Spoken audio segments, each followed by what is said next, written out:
Saludos, gente buena. Saludos por aquí otra vez. Otro episodio del Café Podcast. Siempre llevándole la mejor información a ustedes de los protagonistas, para decirlo así. Siempre sin problemas, sin buscar like por likes, como dicen por allí. Tratando de mantener siempre este espacio humilde y con buenos invitados. Acuérdense que estamos por aquí con la gente de Greymar. Los envíos desde Estados Unidos a Venezuela, por marítimo, aéreo también tenemos, esto 100% recomendado. También estamos con la gente de Facilito B, streaming en vivo, apuesta segura, tienen cashbacks también, así que no duden en contactarlos. Hoy, para mí es un placer en este espacio, es una persona que desde mucho tiempo le tengo admiración y sé que muchísimas personas también, una que otras veces hablando, leyendo su grandeza en muchísimos aspectos. Mira, puedo decir muchísimas cosas aquí. Tuve la oportunidad de compartir en vivo con esta señora en una de las, ¿cómo te digo?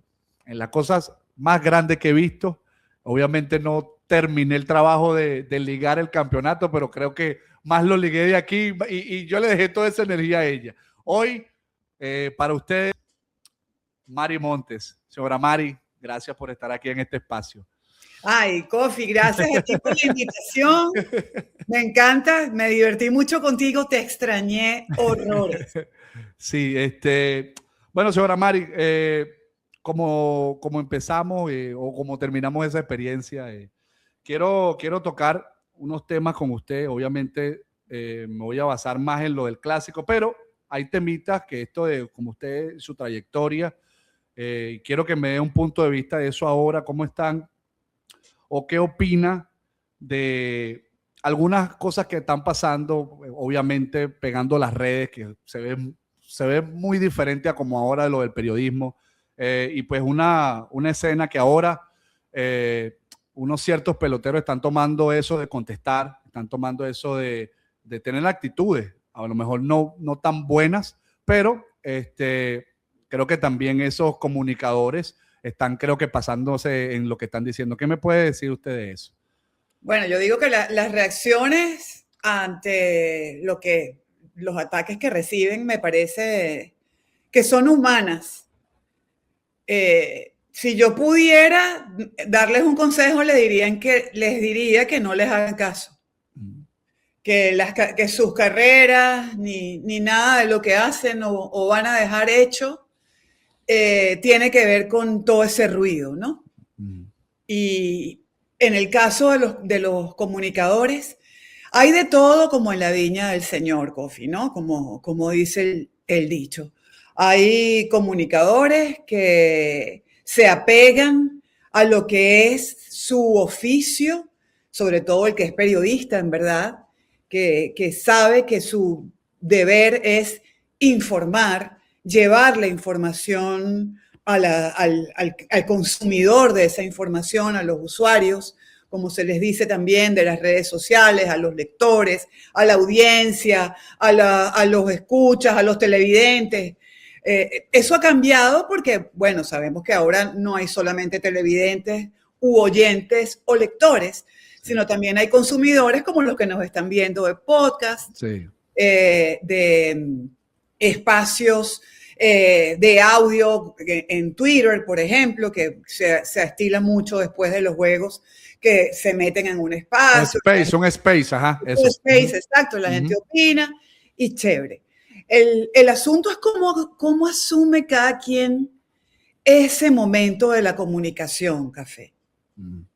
Porque yo lo que veo, y a lo mejor es que yo soy una señora que tiene 58 años y 32 en el béisbol, pero en el mundo de la comunicación yo empecé siendo pasante en 1987, transité por la política, o sea, yo tengo una carrera un poco más extensa de los 32 años dedicados exclusivamente al béisbol, aunque obviamente me he ocupado de otras cosas, pero en el béisbol he sido anunciadora, he sido reportera, anunciadora de los Leones del Caracas.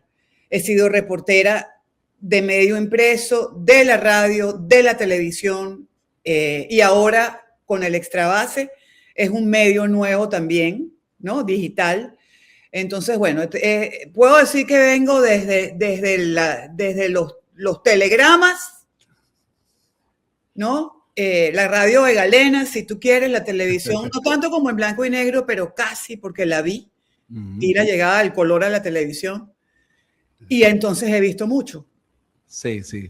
Señora María, usted habla del Extrabase y esto es algo que de verdad quiero felicitarla a ti y a Dani por el trabajo excelente. Creo que no solamente son ustedes dos y este año me di cuenta de que tienen un grupo excelente, un grupo bastante sano y con tremenda aura. Creo que también esta experiencia... Bueno, fuiste y eres parte.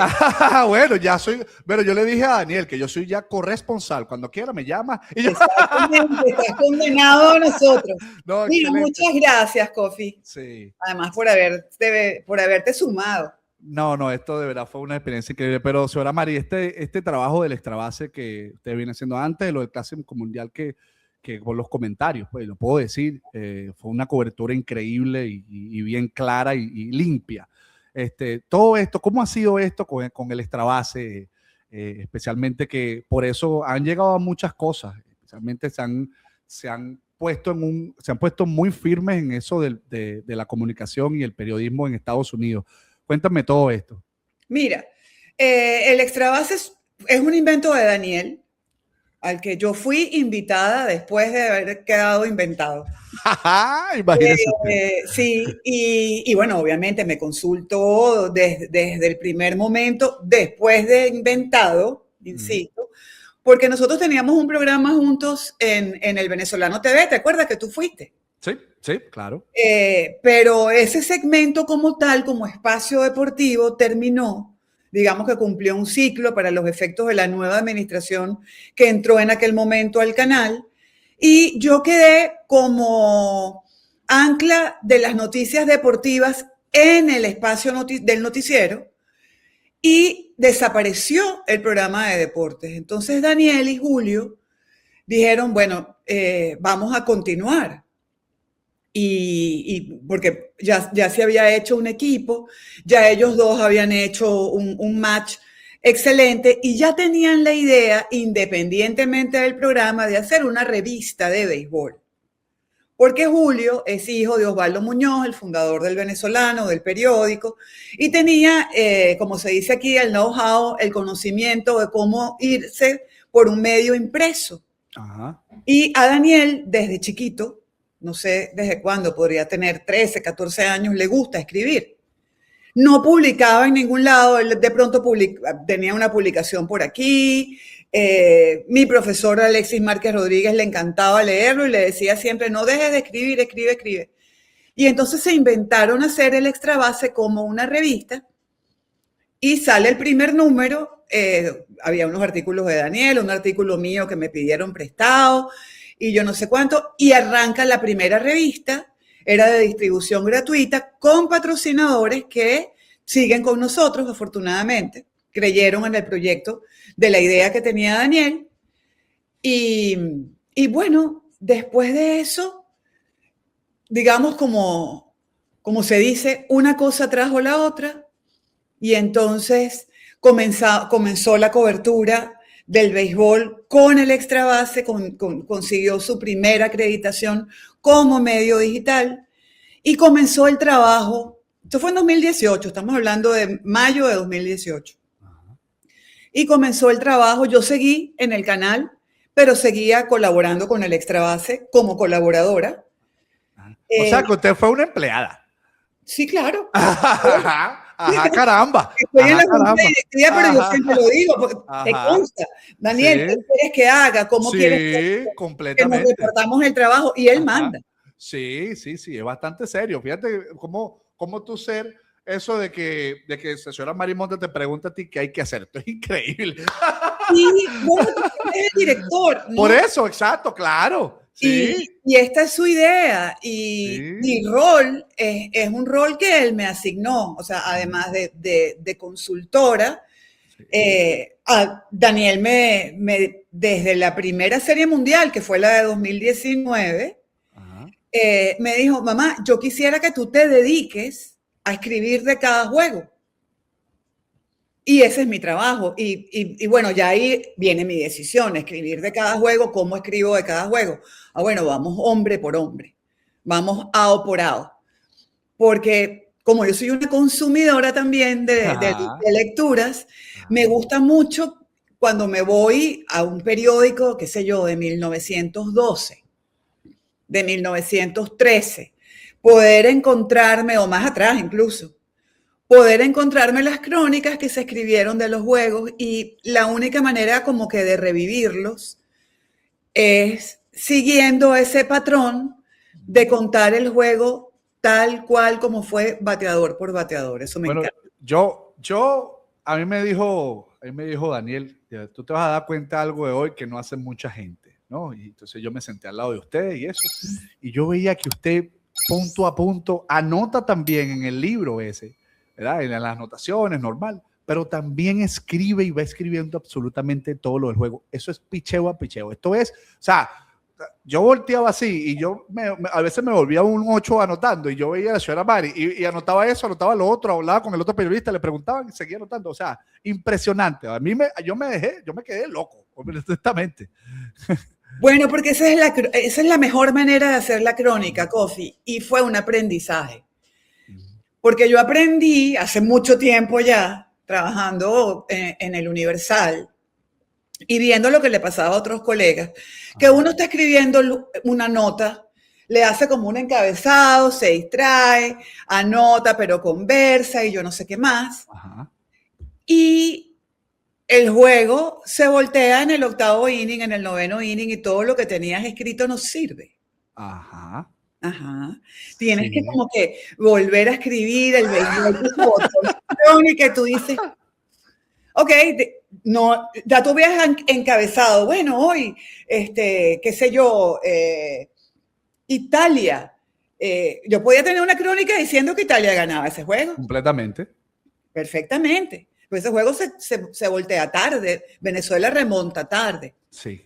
En cambio, si yo voy escribiendo lo que pasó inning por inning, no importa lo que suceda, voy a reportar en ese inning en el que el juego se volteó, que el juego se volteó, y luego que termine el juego, ya con la cabeza más fría y sin la presión de tener que ir escribiendo, le hago su encabezado y le hago su final sin ningún problema, sin ningún estrés. Sí, con un punto ahí siempre, con un buen punto, sí. Claro, y la sustancia, lo que va en el medio, de el cómo pasó todo eso, está intacto, y no borro, sino que ajusto. Entonces, obviamente tengo que ir muy concentradita durante el proceso, ¿no? Amigo, claro. Me hablen de otra cosa que no sea el juego. Sí, no, y me imagino que esto usted lo dice así porque ya esto es tiempo ya haciendo esto. Esto no, yo me imagino que alguien viene y trata de hacer esto, obviamente con el tiempo va a decir, bueno, sí lo sé hacer, pero esto no es absolutamente nada, porque yo sí vi que todo era en cada detalle. La señora María, eso es cada detalle. Eso es, se le cayó, ¿por qué se le cayó? Si esto es por esto, por eso es lo que dice ella. Porque al final ya ella tiene que decir absolutamente todo lo que ella vio. Yo digo que a veces es también esos detalles que se quedan, pero en el momento no se escribe, pero para el final sí hay que ponerlo allí. Fíjate, yo por ejemplo tengo como trucos. Yo escribo y el público fue muy importante. Entonces ahí pongo entre paréntesis el público. Ponche. Sí. O hubo una ola. Ocurrió esas cosas, porque eso le da color a la nota. Porque no es solamente fulanito fue AO del 5 al 3 por la combinación. No, eso es un fastidio. Sí. Sí, ¿no? La gente no le gusta leer eso. La gente le gusta más información. Bueno, uno lo puede leer porque eso, a ver, agarras un box score y puedes revivirlo así, tal cual. Sí. No, pero la crónica es otra cosa, es un cuento que yo te estoy echando del juego que yo vi, del juego que yo reporté. Entonces hay descripción del ambiente. Una jugada de Ezequiel Tovar, tú anotas 6-3. Pero eso no dice nada, sino que fue una línea por el short y el hombre fue puesto en primera. Normal, rutina. Sí. Pero si tú le pones a esa anotación un signo de admiración, cuando yo revivo mi hoja de anotación, digo, ok, y lo sé aquí, por si acaso no lo he ajustado en la nota. Si tiene un signo de admiración, es que fue un jugadón. Te tengo que describir la jugada. Sí. Entonces, se colgó de la línea y desde el aire pintó una strike en primera y ya ahí viene mi cuento de cómo fue esa jugada. Sí, porque es que hay veces puede ser, Ezequiel la agarró, pero también puede ser estar involucrado en primera base con levantar el batazo, a lo mejor se estira, a lo mejor también hay cosas que uno puede alargar en la historia. Claro, de 6-3 no hice nada. Ya, listo. Pero es excelente, es impresionante, ¿verdad? Es impresionante. Todo esto nos lleva, señora Mari, a esa organización, porque yo me di cuenta de que yo llegué el primer día a las prácticas y eso no fue el primer día de prácticas, nada más que eso es la preparación de Venezuela. Yo sé que hubieron cosas antes de eso, contactos, posiblemente que usted ya sabía en movimientos o lo que obviamente de este lado uno ve, bueno, practicaron y ya. Obviamente todo esto hubo una organización. Señora Mari, para usted, ¿desde dónde empezó todo este recorrido del Clásico Mundial para Venezuela? Mira, te podría decir la respuesta larga, que es desde el Grand Slam de Trea Turner, ¿no? En 2023. Porque yo creo que así como los jugadores, el cuerpo técnico, los venezolanos, todos quedamos picados y con ganas de que venga el otro, ¿no? Sí. Que venga el otro clásico. Sí. Para intentar ser campeones, ¿no? Sí. Entonces, bueno, pasó ese tiempo, pero desde el año pasado nosotros comenzamos desde el extra base, Daniel y yo, pero también Darcy Lucena en Houston, que es una de nuestras corresponsales, o Danielita Pérez en Nueva York. Durante la temporada de la LBBP lo estaba haciendo Reinaldo Oliveros en Venezuela, que era irle preguntando a los peloteros sobre su ilusión, sobre su deseo de pertenecer a esa selección, sobre algo que era muy importante, saber con quiénes contaba Venezuela, ¿no? Eso sabíamos que se iba a decantar, pero qué chévere ya saber quiénes estaban dispuestos y quiénes no. Luego viene el seguimiento de Daniel muy riguroso, que va a los winter meetings, no solamente a enterarse de todo lo que se entera un reportero en esas reuniones de invierno en las que se reúnen todos los gerentes de todos los equipos, están los managers, hay periodistas de todos los medios, hay jugadores, y es un tiempo, unos días en los que se tiene mucha información. Allí ya Daniel sabía cuáles eran los días en los que se iban a dar los rosters definitivos y todo eso, y comenzar a imaginarse quiénes iban a estar en ese roster. Luego fuimos a la Serie del Caribe, no solo a cubrir la Serie del Caribe. Daniel tenía en mente que como iba a ocurrir en esos días esa información, creo que era el 5 de febrero, tener a Omar López sentado enfrente y vamos a hablar después del anuncio de cómo es ese roster. Y yo no estaba, por cierto, estábamos los dos en Guadalajara, pero yo esa noche de la entrevista de Daniel con Omar López, estaba con unos amigos venezolanos allá. Y él hace ese trabajo de ir con Omar López, el manager, analizando ese equipo que él pudo conformar. Saber de primera mano que Omar había armado el equipo, el mejor equipo con lo mejor disponible, ¿no? Que tuvo que decidirse por nombres que ya no iban a estar. Todavía no había noticias de lo que de que el seguro iba a negar a Alvarado, por ejemplo, de lo que pasó después con la decisión de Germán Márquez o de Luzardo, que estaban en esa primera lista, pero después no estaban. Entonces, es ir conociendo detalles que mucha gente no conoce. Y es por qué este sí y este no, qué esperas de este, qué esperar de aquel, cómo es este match, qué piensas de acuerdo al calendario de quién tiene que ir contra Países Bajos, quiénes son los idóneos para enfrentar a Israel, para enfrentar a Nicaragua, qué puede pasar en el juego contra República Dominicana, que es un juego tan importante y va a ser el último del primer ciclo.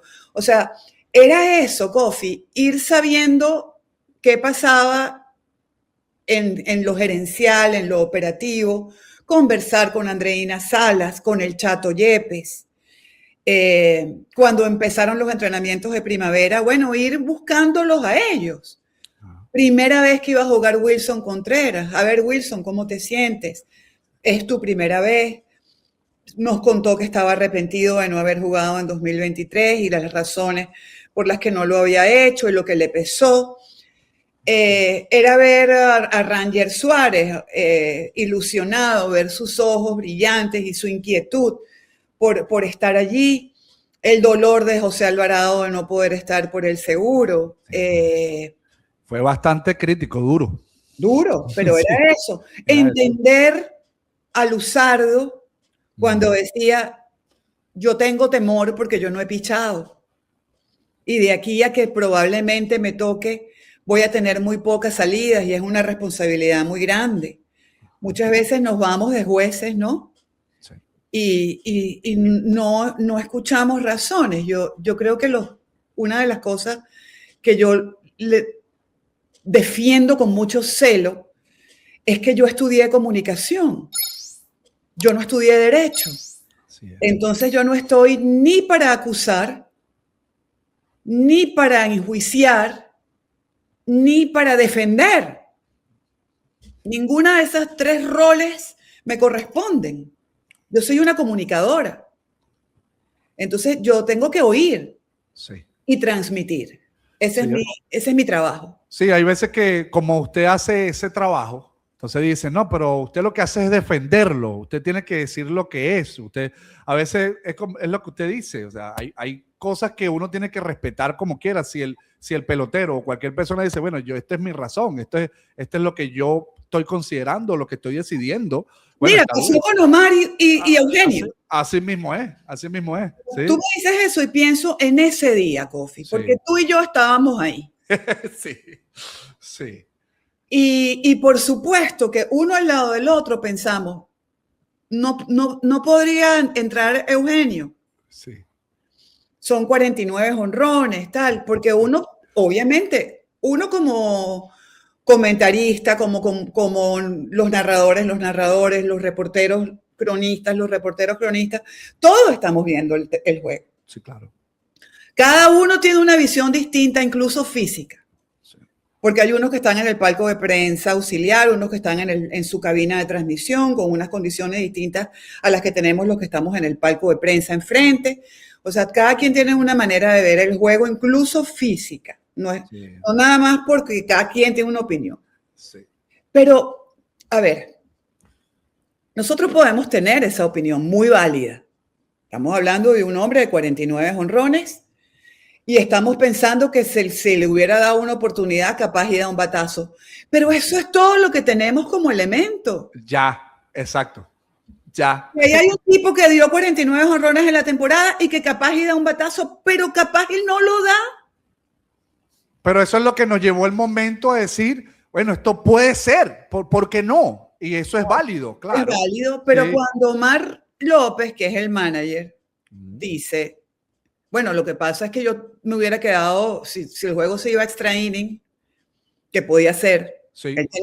Podía ser, y había que, no yo, y tal vez no tú, pero él como manager tenía que recrear ese escenario, tenía que preverlo, por si. Sí.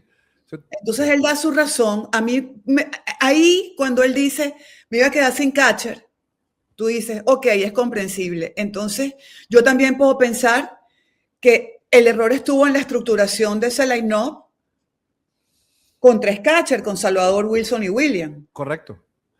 Y puedo tener una crítica. válida también, sobre todo con el periódico, sobre todo después que ya todo sucedió. Correcto. Es más fácil todavía, ¿no? Hacer la crítica y decir, bueno, pero entonces tal cosa. Pero él tenía su porqué. Y el porqué lo vimos luego. ¿Cuánto tardó Eugenio en estar en forma para conectar la pelota? Sí. Eso también es un hecho que ocurrió, que también lo podemos decir ya campeones, ya con todo listo, podemos decir también, oye, recuerdo el siguiente juego que jugó Gino, no tenía un jonrón en la punta del bate. No lo tenía. No. Porque no es tan sencillo. No. Porque el béisbol no es así. No. Entonces tú dices, a ver, hubo una tragedia nacional propiciada por muchas opiniones. Y la tragedia nacional era viene Japón. Así es. No joda. Así es. ¿No? Entonces, perdóname la No, no se preocupe. Era como la reacción, ¿no? Claro. Nos jodimos, viene Sí. Japón, ya está. A mí hubo alguien que me escribió, oye, es una involución, porque en el clásico anterior llegamos a cuartos de finales y ahí le dije, para. No, perdón, llegamos a semifinales, le dije, no pasamos en los cuartos de final, Estados Unidos nos eliminó en cuartos de final. Recojo lo dicho. Chévere, el fanático, yo sí creo, a diferencia de otras opiniones, que el fanático tiene, mientras no traspase la frontera del respeto, el fanático tiene derecho a decir exactamente lo que le provoque. Completamente. Pero qué bueno sería que se informara mejor. Porque muchas veces opina desde la ignorancia o desde un dato que escuchó o leyó de alguien que no sabe lo que está diciendo o escribiendo. Sí, es que a veces uno lee, a veces uno debate, porque tú dices, pero ¿por qué lo estás diciendo? ¿Qué base tú? O sea, ¿cuál es la base? No, es que yo pienso que esto, pero si tú no sabes absolutamente qué es lo que está pasando, ni por qué, Entonces es como que a veces hay una obligación de que tú tengas que decirle todos los códigos para que, ok, está bien, y eso no es así, es imposible. Es imposible, pero además hay otra cosa, Kofi, y es que, a ver, ¿cómo digo esto que se entienda y que no se malentienda? Sí. No puede ser que sea visto como defensa o como que, lo digo por mí, Marimontes pica quesillo o en el Estrabase pican quesillo. Sí. No, panita, nosotros no picamos quesillo y me disculpas, nosotros sabemos algo que ustedes no saben. Y yo lo escribí en una crónica que se llama Saber es conocer, también, ¿no? Creer es conocer, es saber.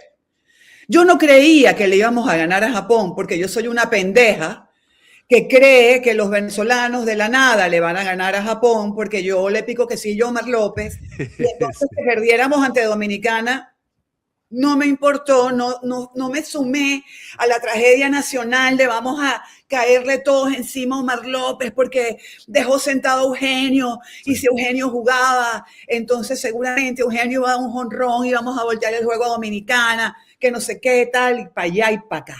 Sí. Porque ese juego se perdió, porque fueron mejores los dominicanos. Ya.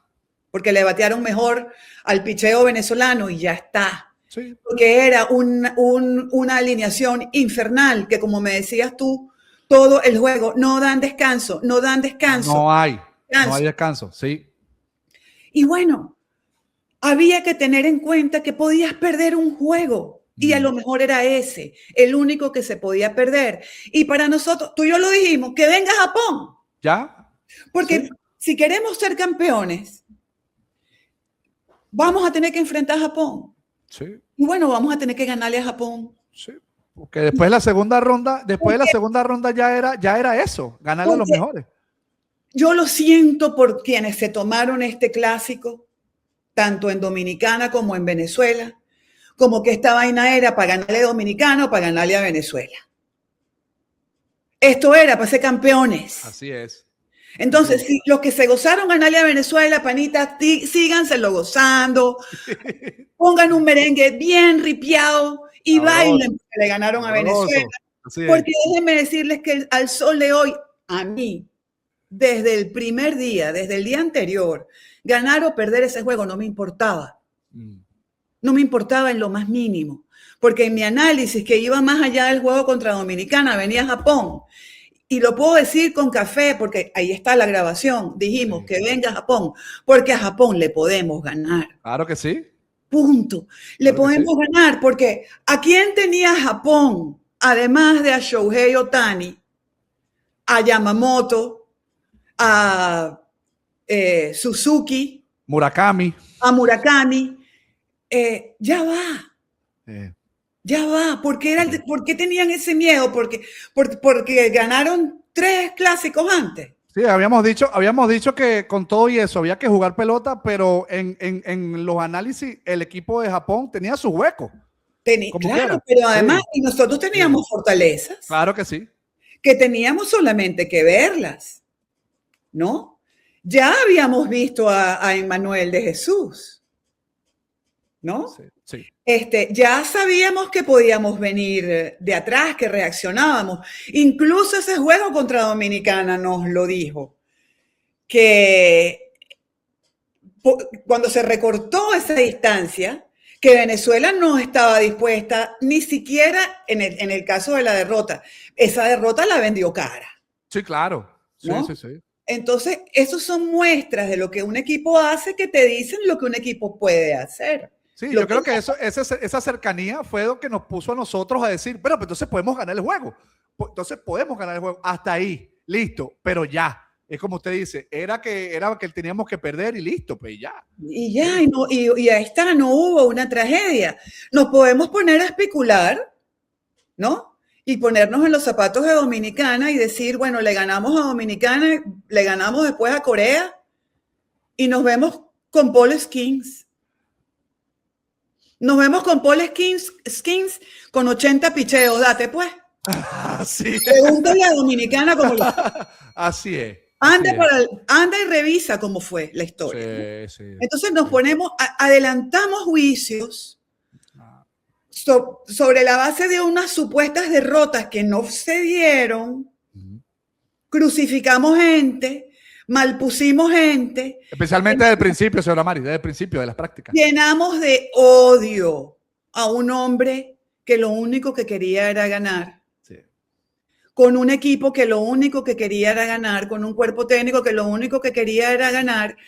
Y yo voy a decir una cosa. Nosotros los vimos desde el vamos con esa decisión de haremos lo que sea para ganar. Sí.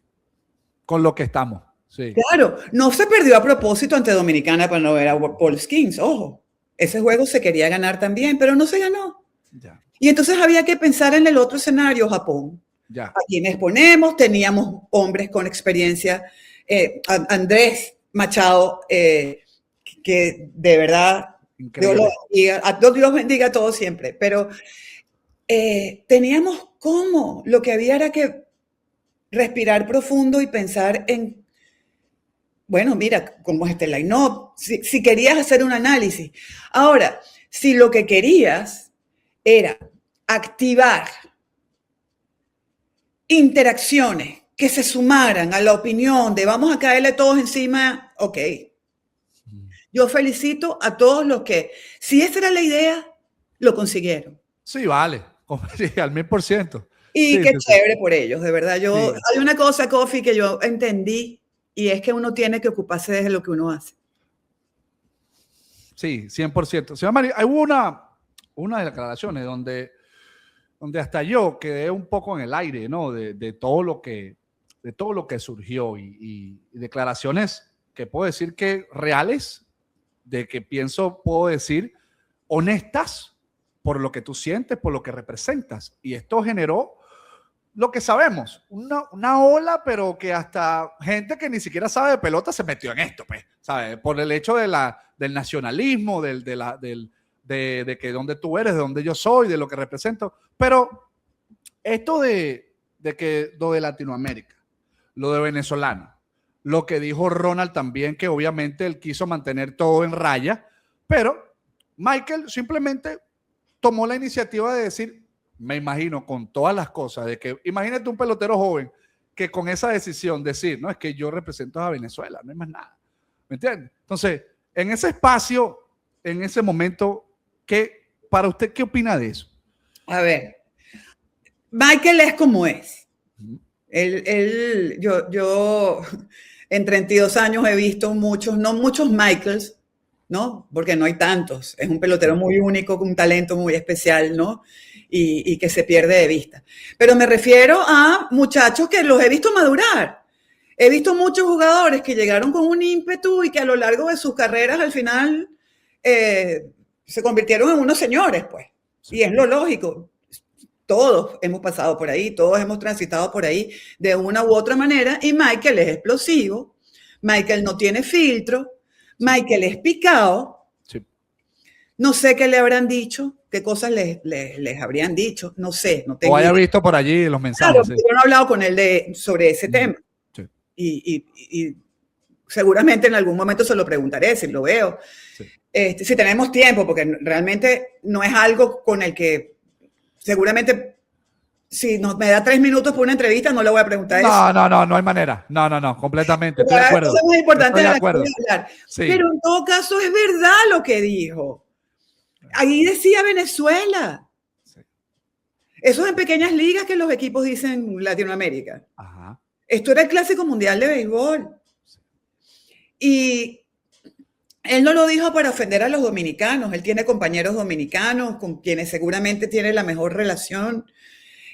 No creo que lo haya dicho para que nadie se ofendiera. Lo tomaron como una ofensa. Yo no entiendo por qué. A ver, cuando República Dominicana ganó el Clásico Mundial de Béisbol, yo le escribí a todos mis amigos dominicanos, les dije que me encantaba, celebro el béisbol dominicano, yo soy medio dominicana, yo siempre digo, yo no tengo personalidad, yo estoy mucho rato con unos dominicanos y al ratico estoy hablando más o menos dominicano. Por eso me río cuando critican a los peloteros, porque yo digo, Dios mío, yo sé que ya se pega, sí. Se pega la cosita. Sí. Por lo menos modismos, expresiones, dame un ching más. Ese tipo de cosas que uno no las decía en Venezuela. Pero ahí decía Venezuela. Sí. Sí. Yo amo a Juan Luis Guerra, Rudy Pérez, venezolano. Venezolano, todos, o sea, nos amamos, somos hermanos. Yo siempre digo que ese mar no nos separa, nos une. Sí. Ese mar Caribe nos une. Sí. La música nos une, la historia nos une. La historia desde la independencia nos une. Sí. Pero ahí decía Venezuela. Sí. Y ya, no se ofendan por eso. Y esos muchachos compitieron para defender a Venezuela. Sí. Y especialmente todo lo que a nivel de deporte y experiencia creo que no habíamos tenido los mejores resultados y pues todavía tú dices, y no lo crees porque con tantas cosas que pasaron, y eso es lo que dice la gente, Xoramari, la gente dice, con tantas cosas no lo merecíamos, ahora hay que celebrar y todo esto. Y qué bueno que celebren nuestros hermanos dominicanos con nosotros y los boricuas. Y sí hay muchos, hay muchos que lo están haciendo. Llegaron también, ahora dicen que somos iguales porque ellos también somos campeones como ellos. Sí, completamente. Mira, Kofi, yo no voy a cambiar nada por la imagen del señor viendo la final del Clásico en su televisorcito en blanco y negro, sí. Después que le habían regalado en la colores grande, porque él empezó a ligar en su televisorcito viejo. Yo no, o sea, a mí puede venir quien quiera, pueden hacer una cola, una fila, para decirme cosas desagradables y no van a poder. No. No van a poder con la cantidad de videos que yo no me canso de ver. Todavía. Todavía veo uno nuevo que no había visto ayer, de cómo celebró Venezuela, en Venezuela, y donde había un venezolano en cualquier parte del mundo, lo que pasó la noche del 17 de marzo de 2026. Me dijeron que celebraron que no podían hacer bulla. Bueno, yo. Que tenía que... Yo que tenía al lado unos colegas cubanos que iban por Estados Unidos porque son nacionalizados estadounidenses. Claro que sí. Y lo entiendo. Sí. ¿Ya? Lo entiendo perfectamente. Otros estadounidenses, la mayoría del palco, por supuesto, estamos en Estados Unidos. Sí. Y peloteros periodistas dominicanos, y uno calladito ahí, viéndolos, grabando calladito, porque uno ahí tiene que ser jugador de póker, no puede tener ninguna expresión de nada. Sí. Hasta que vino Jordan, el periodista del Herald, que es mi hijo gringo, y me abrazó por detrás y me felicitó, pero los dos ahí en la intimidad de nuestro amor mutuo. Pero no puedes hacer una celebración, no existe. No, claro. Pero es que, es como usted dice, una de las celebraciones creo que, obvio, existen, y eso lo sabe usted, que hay muchos logros que Venezuela ha tenido, que a lo mejor se ve más grande de todos por tantas cosas, y a lo mejor una sequía. Obvio, hay premios recientes, hay cosas que ha hecho Yulimar, hay muchas cosas que estamos ahí en una lista. Sí, pero un colectivo no. Ok. Unos niños de pequeñas ligas. Sí. Creo que era de Gran Cacique. Sí. Ahora, bueno, hay unos niños de pequeñas ligas que en 2022, por ahí 2021, se titularon en pequeñas ligas campeones y fue una alegría emocionantísima. Siempre los voy a recordar a un muchachito Romerito, que era una chispita. Yo siempre pienso que a lo mejor por ahí en Grandes Ligas lo vamos a ver. Sí. Pero sí creo que es muy grande, Kofi. Sí. Fue muy grande el 41, fueron muy grandes los de Chicago que ganaron los Panamericanos, aquel equipo en el que estaba entre otros Damaso Blanco. Sí. Pero esto es otra cosa. Sí. Señora Mari, ahorita que usted dice que ya que el señor Omar López dijo que ya no volvería con la selección, ¿usted piensa que él debería volver para este núcleo? Va a volver con el Olímpico. Clasificamos a los Olímpicos, Omar López va a estar dirigiendo ese equipo. Que va a los Juegos Olímpicos, que todavía no sabemos bien cómo va a ser, porque MLB pareciera que va a tratar de hacer todo lo posible por ajustar con el tiempo de la temporada. Con el tiempo de la temporada para que pueda haber grandes ligas en cada una de las selecciones que compitan, ¿no? Incluyendo Estados Unidos. Sí, sería bueno eso, sería más competencia. Sí, eso traería más gente. Sí. Pero yo creo que Omar, su ciclo terminó con el campeonato. Okay. Él lo había dicho desde la noche anterior, que lo entrevistamos después de la victoria contra Italia. Ya tú no estabas. Sí. Dijo, yo llego hasta aquí, pase lo que pase mañana. Sí. Qué bueno que ganó. Sí, se fue como debe ser. Me alegra por él porque Omar fue un líder, sin duda. O sea, hubo días en los que yo decía, oye, que lo veía en la rueda de prensa. Yo muy poco bajo a las ruedas de prensa, como tú sabes, porque estoy ajustando la nota. Sí. Y el que baja a hacer las ruedas de prensa es Daniel. Yo me quedo escribiendo, pero en las ruedas de prensa antes a los juegos sí suelo entrar. Y a veces decía, coño, Marci le está dando demasiada importancia a lo que dicen las redes. Ajá. Yo le hubiese... La gente piensa que somos íntimos amigos. Si fuese mi íntimo amigo, yo le hubiera dicho, no les pare bola. No les dedico un segundo. Pero luego entendí, ya viéndolo, digamos, por el retrovisor de todo lo que sucedió, creo que lo hizo a propósito para que el ruido siguiera recayendo en él, para que las críticas, las maldiciones, las pestes y todas esas cosas feas que se dijeron, se las dijeran a él, ¿no? Y si algo sucedía en el terreno, era porque era culpa de él. Sí. Y creo que eso es un liderazgo muy interesante. No todo el mundo puede asumir eso. No, eso es asumir un peso grande. Sí, y Omar lo supo llevar, como le dije yo en una crónica, bueno, eso viene con el paquete. Sí. Él no merecía ese odio, pero lamentablemente eso viene en el paquete, ¿no? Sí, es algo que ya viene de lo que pasó el año pasado, de todo esto, de la historia de la otra selección también lo que pasó. Entonces, cuando se pierde, yo digo que cuando tú tienes una racha perdedora, todo es más. Y esto ya es algo que tú tienes los mejores de los mejores encima. ¿Sabes? Sí, bueno, esto es tan loco, Kofi, que yo todavía leo gente hablando del juego contra Dominicana y digo, Dios mío, Sí, sí, sí. Pero es que, y yo creo que fue solamente por eso, señora Mari, porque para evitar ese chalequeo, ¿sabes? Ellos querían tener ese juego, a lo mejor, para decir, bueno, cállense la boca y ya no nos molesten. Pero ya va, pero es que igualmente hay una meta, ¿sabes? Y lo primero es desde que empezó, de cómo empezó todo, ya eso fue un desastre, obvio, los juegos de preparación. Después todo empezó después de ese primer juego. Los juegos de preparación, es verdad, hubo mucha crítica. Sí, sí, sí. Después yo le decía a Daniel, todo puede cambiar, este pesimismo y estas cosas negativas, si Ronald da aquí en este turno. Bueno, yo creo que ahí fue que todo empezó a alumbrarse y empezó como que medio a cambiar. No, pero tú dijiste algo muy importante en esos juegos. Primero que tú conseguías siempre las virtudes en esos juegos, ¿no? Porque era como más o menos tu rol. Daniel te preguntaba que nos quedamos de esta experiencia, perdimos, no sé qué. Entonces, tú decías algo que a mí me parece muy bueno, y es que aquí se está probando todo. Sí, sí. Entonces, realmente no importaba sino que estuvieran juntos, no importaba sino que se entendieran. Sí. Allí había muchachos que se conocían, como digo yo, que se conocían en primera base. Sí.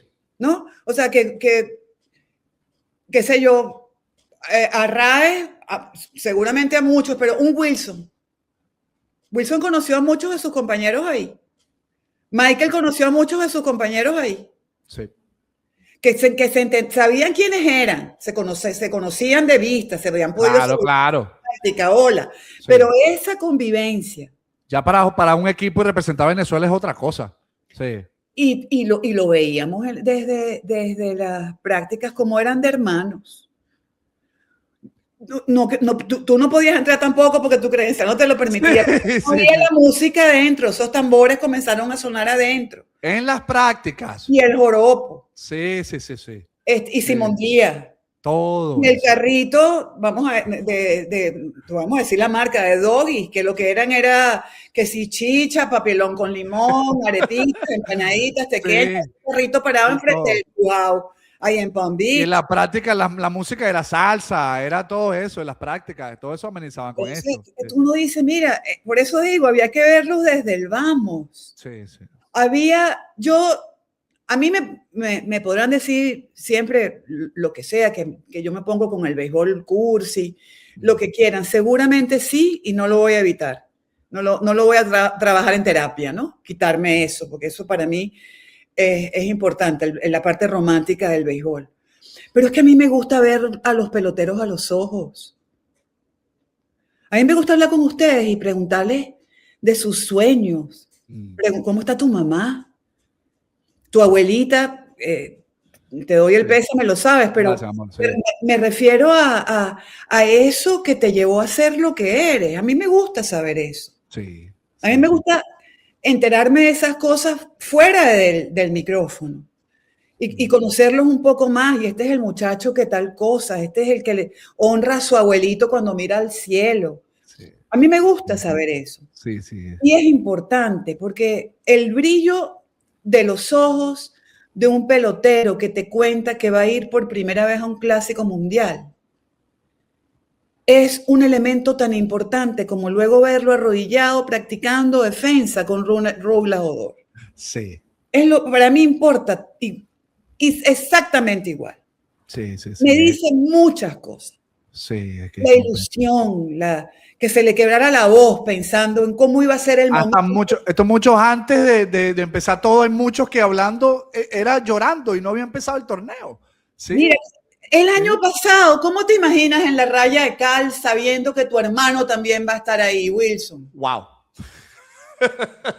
Preguntarle eso. Impresionante. Y ahora que los dos son campeones del mundo. Los dos son ¿Cómo que el béisbol no es romántico? No, impresionante. Váyanse del carajo. No, de verdad. Entonces, mira, Kofi, había muchas cosas que decían podemos. Sí.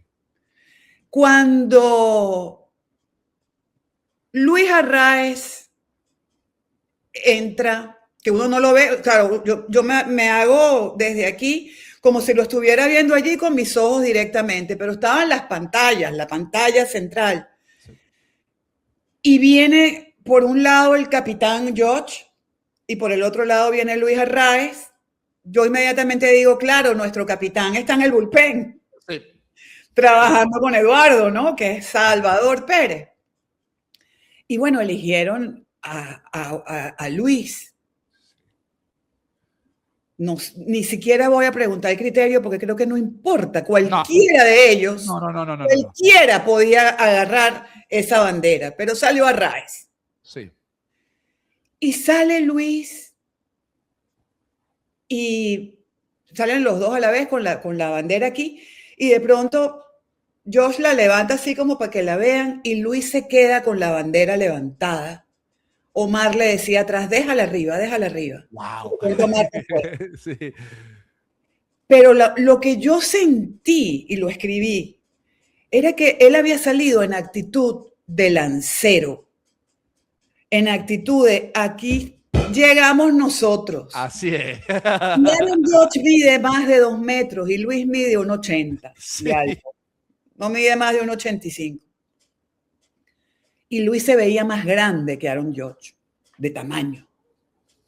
Porque fue una vaina ahí, ¿no? Una actitud. Sí.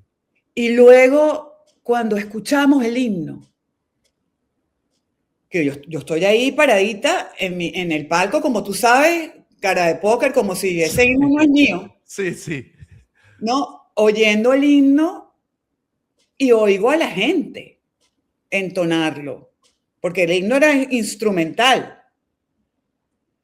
Y oigo a la gente cantarlo. Y a los peloteros, enfocan la pantalla, porque los peloteros uno no los ve, están viendo hacia la bandera. Sí. Y ves la pantalla y los ves con los ojos cerrados, sintiendo el himno. Y me acordé, dije, claro, es que estos carajitos los mandan a cantar el himno a la raya de cal, sin las gorras, con muestra de respeto, desde que están en semillita. Así es. En compotica o en, no sé cómo se llama la categoría en pequeño.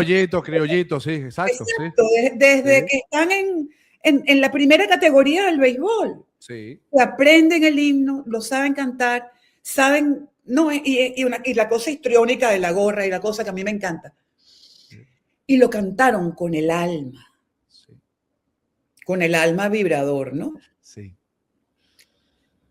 Y tú dices, mira, llevamos 2 carreras. Ya picamos adelante. Así. Cuando hicimos las 2 carreras, yo dije, esto ya lo habíamos hecho. Ya estaba escrito. Ya estaba escrito. Excelente. Y era esa actitud, tú dices, mira, no podía, eso que llaman el aura, ¿no? El momentum, la química, como tú quieras, pero, coño, ahí había 13 guantes de oro, sí. Un guante de platino, un jugador más valioso que fue novato del año, un MVP de serie mundial, finalistas de guantes de oro, 3 títulos de bateo en la persona de Luis Arraez.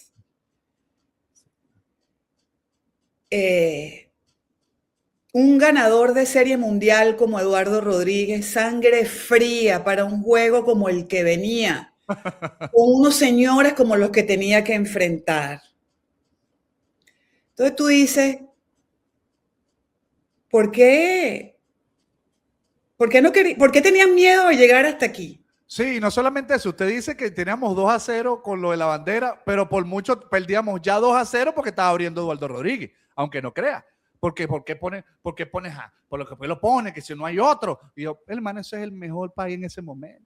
Él ha estado, usted no se acuerda cuando el jonrón que le dieron en la Serie Mundial, que él bataqueó el guante y todo eso. Y ¿usted cree que él no aprende de esas situaciones, de esas emociones? Eso ya es como que, eso es como, mira, yo aprendí de esto. Eso son cosas que pasan para mejor.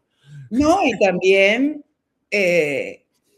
era otra cosa con Salvador, con la experiencia de Salvador y la sangre fría de Salvador, sí, también guiándolo para ese juego.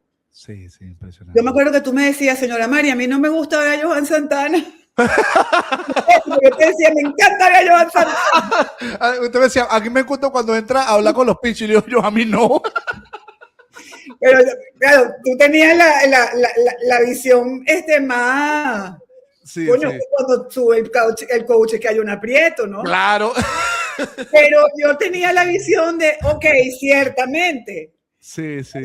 Cuando sube el coach hay un aprieto, pero como era ese coach, yo pensaba para mis adentro, se acabó el problema. Johan se acabó. No, hombre. Era un alivio ver a Johan subir. Sí, era un alivio. Tú decías, algo le va a decir, algo le dijo, algo ahí va que viene. Y resultaba. Sí. Por eso ganamos. Y bueno, cuando no resultó, perdimos. Pero a lo que voy es a que había, bueno, ni hablemos de lo que era el cuerpo técnico. Había tanto para confiar y creer que no era marketing, mano, tengo fe. No era para no era marketing. Así es. Era creer en que se podía ganar por la sencilla razón de que teníamos los talentos para hacerlo. El talento estaba. Y que, a ver, no que si la nómina dominicana tienen $2,000 millones en jugadores. Chéverísimo, no te lo niego, no te lo digo. Pero es que yo les voy a decir una cosa, aunque suene que no les guste. Así como Bono no hace pelotero, el salario tampoco. Así mismo. Así es. Así es. Hay mucho, como son 9. Así es. Como son 9, porque el béisbol no es uno, esto no es tenis, son 9. Entonces, para que funcione el equipo, no importa que tú tengas una nómina carísima, si no pueden jugar como equipo y ganar en el momento de la chiquita. Ahí es donde vale la nómina, ¿verdad? Ahí es donde vale la nómina. De nada te vale una nómina muy cara si no puedes ensamblarlos. Es ahí el gran mérito de Dave Roberts con los Dodgers. Sí. Porque no es solamente que tú tengas un equipo muy caro, es que los pongas a jugar como un equipo junto. Sin ego, ni que yo estoy más que tú, ni que yo tengo más. No, eso no tiene nada. Fíjate lo que puede sentir un Miguel Rojas, por hablar de uno de nosotros, no nos vayamos a meter en un lío, ¿no? Al lado de un Shohei Ohtani. Miguel no se siente menos. No. Tanto no se siente menos que el jonrón del 9º inning, con un out en la pizarra, siendo el 9º bateador, que era prácticamente una entrega, porque el que viene detrás de mí es Shohei Ohtani y es el que se gana los billetes. Sí, el jonrón quien lo dio fue Miguel. Así es. Porque el béisbol es así. Sí. Porque ahí están ellos, 9. Para que en el momento en que tienen la oportunidad y el chance, hagan lo que esté en sus manos para que su equipo tenga el chance de ganar. Así es. De eso se trata. Sí. Bueno, señora Mari, mire, si es por mí, yo aquí es un disfrute increíble. Sí, rápido. Yo creo que yo ando viendo así como que, hey, esto está pasando muy rápido. De verdad, muchas gracias, señora Mari. Una sola pregunta para cerrar aquí y recuerdo a todos. Miguel Cabrera, usted vio emociones, usted vio berrinche, pero también vio en un momento que él era como el gigante, él era el gigante y todos eran enanitos y por encima de todo con lágrimas en los ojos. O sea, quisiéramos saber qué es lo que le estaba pasando por él, por su mente y su cabeza, pero ¿qué cree usted que pensaba Miguel en ese momento? Cuando la cámara lo enfocó y estaba conmovido llorando. todo lo que pasó valió la pena. Todo lo que pasó valió la pena. Porque él sabe muy bien todo lo que costó, incluso a él en lo personal, articular a ese equipo. Y desde que se puso por primera vez en el primer clásico esa camisa, tuvo la ilusión, finalmente cuando se entendió de que iba este torneo, fue su último año, ¿no? en las grandes ligas y tal, y creo que eso fue lo que pensó, todo lo que pasó para que lleguemos hasta aquí, sí, valió la pena, porque hay una cosa de la que yo nunca voy a tener dudas sobre Miguel Cabrera, y lo digo porque lo estoy entrevistando desde que era un bebé, sí, un niñito, y es que él ama a Venezuela. Sí, eso es.